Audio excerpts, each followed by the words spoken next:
ജമാഅത്തെ ഇസ്ലാമി വിഷയത്തിൽ ഇരട്ടത്താപ്പുമായി കോൺഗ്രസ്. ഭീകര സംഘടനകളുമായി ജമാഅത്തെ ഇസ്ലാമി ചേർന്ന് പ്രവർത്തിച്ചുവെന്ന് ഹൈക്കോടതിയിൽ സത്യവാങ്മൂലം. ഉമ്മൻചാണ്ടി സർക്കാരാണ് സത്യവാങ്മൂലം നൽകിയത്. 2013 ഈ സത്യവാങ്മൂലം.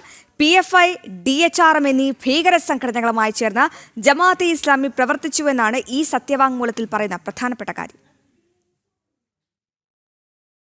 നിയമസഭാ തെരഞ്ഞെടുപ്പ് അടുത്തു വന്നതോടെയാണ് തദ്ദേശ തെരഞ്ഞെടുപ്പിൽ ജമാഅത്തെ ഇസ്ലാമിയുമായി ഉണ്ടാക്കിയ ബന്ധം കൂടുതൽ ഊട്ടിയുറപ്പിക്കാനുള്ള കോൺഗ്രസിന്റെ നീക്കം ചർച്ചയാകുന്നത്. പ്രതിപക്ഷ നേതാവ് VD സതീശൻ തന്നെ ഇതിനും മുന്നിട്ടിറങ്ങുന്നു.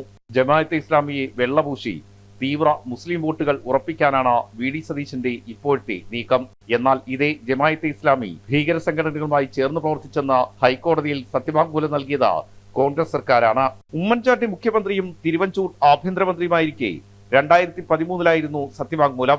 PFI, DHRM എന്നീ സംഘടനകളുമായി ജമാഅത്തെ ഇസ്ലാമി ചേർന്ന് പ്രവർത്തിച്ചെന്ന് ഇതിൽ പറയുന്നു. ഇസ്ലാമിക രാഷ്ട്രം സ്ഥാപിക്കുകയാണ് ജമാഅത്തെ ഇസ്ലാമിയുടെ പരമമായ ലക്ഷ്യമെന്നും സത്യവാങ്മൂലത്തിൽ ചൂണ്ടിക്കാട്ടുന്നുണ്ട്. സംഘടനയുടെ 97 പുസ്തകങ്ങളിൽ 14 രാജ്യവിരുദ്ധമാണെന്നും ഇതിൽ എടുത്തു പറയുന്നു. ഇന്ത്യയിലെ ഭീകരാക്രമണങ്ങളും ഉത്തരം കിട്ടാത്ത ചോദ്യങ്ങളും എന്ന പുസ്തകം ഭീകരവാദത്തെ പ്രോത്സാഹിപ്പിക്കുന്നതാണ്. സിമി നിരോധനത്തെയും പുസ്തകം വിമർശിക്കുന്നു. അല്ലാഹു അല്ലാതെ മറ്റൊരു ദൈവമില്ലെന്ന് പ്രചരിപ്പിക്കുകയാണ് സംഘടനയുടെ ലക്ഷ്യമെന്നും അന്ന് ആഭ്യന്തര വകുപ്പ് കോടതിയിൽ സമർപ്പിച്ച ഈ സത്യവാങ്മൂലത്തിലുണ്ട്. ഇതെല്ലാം അതേപടി വിഴുങ്ങിയിട്ടാണ് ജമാഅത്തെ ഇസ്ലാമിയെ വെള്ളപൂശി കോൺഗ്രസ് രംഗത്ത് വരുന്നത്. സമാനമായ രീതി തന്നെ CPM പിന്തുടരുന്നത് തന്നെയാണ് ഭീകര സംഘടനകൾക്ക് കേരളം വിളനിലമാകാൻ പ്രധാന കാരണം.